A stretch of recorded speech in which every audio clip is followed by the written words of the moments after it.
Okay, the purpose of this video is to demonstrate the use of an Easy Lock or a Q-Lock electronic securement system. They are parallel platforms made by two separate manufacturers, one Easy Lock, one called Q-Straint. They work basically in identical fashion, so this video will help you understand either one of them.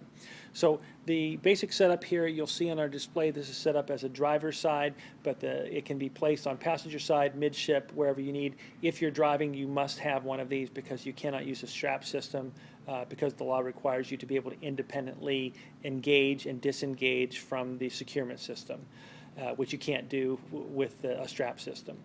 So we have a Easy Lock base here. It is permanently affixed in place after you are measured as the wheelchair user. It is bolted to the floor. It has the V-groove that guides you into the center channel where you're locked in. On the dashboard, we have a control board for it. It has a release button, which is here, and an alarm off button, which is here, and I'll demonstrate those in just a second. How the system works is that on the chair, and I'm using a manual chair because it's just easier to see, but it works for a power chair as well, you have a bracket that holds the Easy Lock bolt. That's what locks you in. You'll notice as I go down here, you have clearance underneath.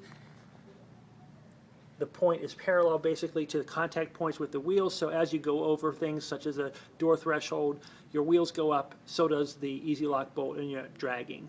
The only point where that could be a problem is if you do a lot of use of your wheelchair in an outdoor setting where you're going over uneven terrain like rocks and dirt and sort of that type of thing.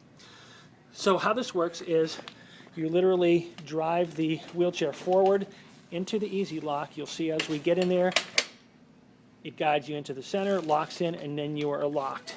It does allow you to pivot so you can adjust your position correctly once you're engaged in the Easy Lock. To disengage, you use the release button, which gives you 5 seconds to then back your chair out.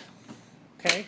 There is a safety mechanism, so when the ignition is turned on, and this is how we simulate ignition on, you get the warning light along with the sound. And that's to tell you that nobody is engaged in the Easy Lock. What you do is, once you engage, turns off your alarm. There's a safety device that prevents you from releasing while the ignition is on. That's just so you don't inadvertently release yourself away from the driving position once you have your vehicle on. There's a secondary release button as well. Now, if we turn the ignition off, our release will work again. We'll release out with that. That can be placed on the passenger side or in the center position, depending on how your Easy Lock is going to be used. The other thing is, if you have a passenger or a center Easy Lock, you use that button to turn the alarm off whenever the wheelchair user is not with you and not intending to be with you when you're in the van. So if you have a center position or a passenger position Easy Lock and the wheelchair user is not with you as a driver, that gives you the ability to turn the alarm off while you're operating the vehicle. So those are the basics of the Easy Lock and Q-Lock system. Hopefully that helps you understand it just a little bit better.